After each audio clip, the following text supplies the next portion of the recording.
आद्य ऐतिहासिक काल प्रोटो हिस्टोरिक पीरियड भारतीय इतिहास का एक अत्यंत महत्वपूर्ण चरण है। ये वह समय है जब मानव समाज काफी विकसित हो चुका था, नगर बस चुके थे, व्यापार और उद्योग का विकास हो चुका था तथा लेखन का भी प्रयोग होने लगा था। परंतु उस समय की लिपि को आज तक पूरी तरह पढ़ा नहीं जा सका है। इसलिए इस काल को न तो पूरी तरह प्रागैतिहासिक काल में रखा जाता है और न ही पूर्ण ऐतिहासिक काल में।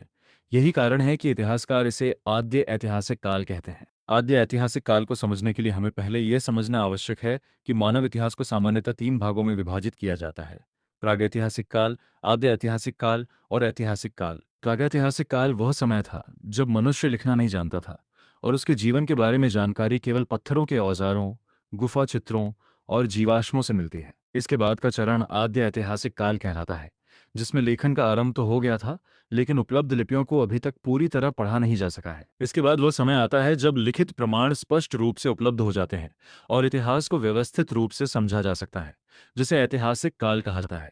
भारतीय उपमहाद्वीप में आद्य ऐतिहासिक काल का सबसे प्रमुख उदाहरण सिंधु घाटी सभ्यता है। ये सभ्यता विश्व की प्राचीनतम और विकसित सभ्यताओं में से एक मानी जाती है।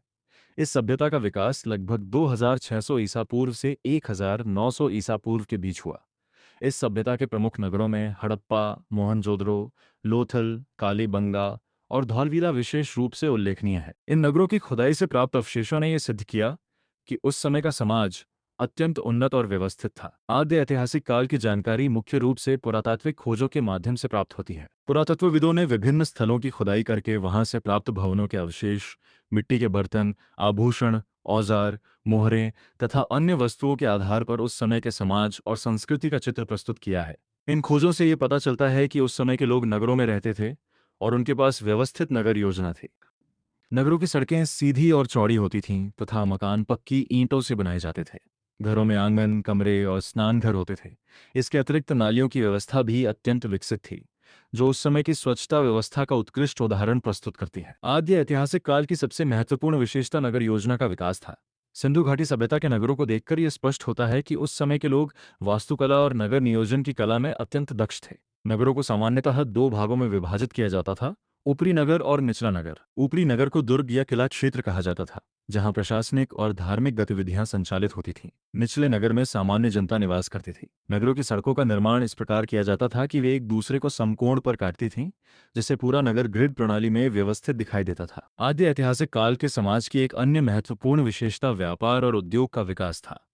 उस समय के लोग विभिन्न प्रकार के उद्योगों में लगे हुए थे, जैसे मिट्टी के बर्तन बनाना, धातुओं से औजार और आभूषण बनाना, मन के बनाना तथा कपड़ा तैयार करना। खुदाई में प्राप्त वस्तुओं से ये भी पता चलता है कि उस समय के लोग दूर दूर तक व्यापार करते थे। उनके व्यापारिक संबंध पश्चिम एशिया और मध्य एशिया तक फैले हुए थे। व्यापार के लिए वे बैलगाड़ियों और नौकाओं का प्रयोग करते थे। विशेष रूप से लोथल नगर में एक विशाल गोदी डॉकयार्ड के अवशेष मिले हैं, जो इस बात का प्रमाण है कि उस समय समुद्री व्यापार भी किया जाता था। आद्य ऐतिहासिक काल में कृषि भी जीवन का प्रमुख आधार थी। उस समय के लोग गेहूं, जौ, चावल और तिल जैसी फसलों की खेती करते थे। इसके अतिरिक्त वे विभिन्न प्रकार के फल और सब्जियां भी उगाते थे।